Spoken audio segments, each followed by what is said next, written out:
Good morning, everyone. Happy Sunday to everyone. It's nice and sunny out there today. Um, a little on the coolish side for June, but a beautiful day. This is the day that the Lord has made. Let us rejoice and be glad in it. So I wanted to come on this morning because, as it turned out, I did have to tell my grandson what the Lord had told me to give to him because I'm giving him my car. And I found out that we have to go together to Service Ontario to swear out this statement that he is my grandson and I am giving him, gifting him my car. And it's funny. It's funny when I told my grandson, he said, "Well, like, do you have a car?" And I said, "No, I'll be getting one soon. I don't know when." And he said, "Well, don't you think we should wait until you have another car?" And I said, "No, God's economy doesn't work that way. And I want to operate in God's economy. In God's economy, obedience comes first and then the blessings flow. When you obey God, you open the doors to his blessings and they will flow to you unceasingly." And um, it just emphasized the fact that there are so many promises in the Bible that tell us what we can expect from God. And the first one is the one I read the other day, Malachi 3:10, and I think I'm going to take it even to 11 today. It says, "Bring all the tithes into the storehouse, that there may be food in my house," and that's the Lord, in my house, "and prove me now in this." So he's saying, like, test me in this.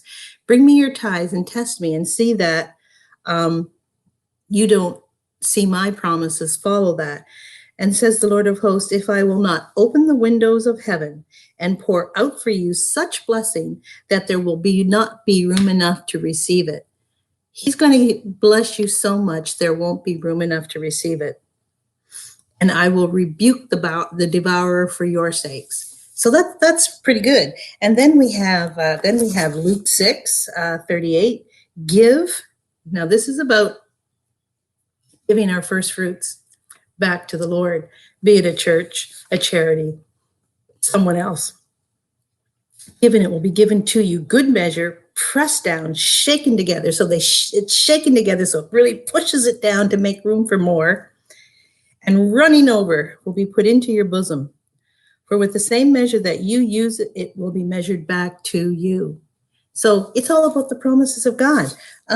What's another one? That, like, Proverbs 10:22. Like, I mean, you can't get better. "The blessings of the Lord makes one rich, and he adds no sorrow with it." He adds no sorrow with it. And you know, the beauty of giving this car to my grandson, the Lord has answered two prayers. He's given Ethan a need. He's fulfilled two needs for him and fulfilled two wants for me. So from one action, the Lord has satisfied four prayers. Ethan has been wishing, hoping, praying for a newer car and money for his apartment. I have been wanting to give him a car and money for his apartment because he's getting into an adult apartment, as he puts it, instead of the way students live. And so he's fulfilled too. So there's no sorrow with it. That's the promise in Proverbs 10:22. And then we can go to what's another one? Psalms 35, right? 35:27. And he says, oh, where is it here? "Let them shout for joy and be glad, who favor my righteous cause. And let them say continually, let the Lord be magnified, who has pleasure in the prosperity of his servant." He takes pleasure in our prosperity. How can you go wrong? The Bible is so full. Zechariah 8:12, Joshua 1 verse 8, 3 John 1 and 2. Romans 8:31 tells us that if God be for us, who can be against us? Like, who can be against us? It goes on to say in verse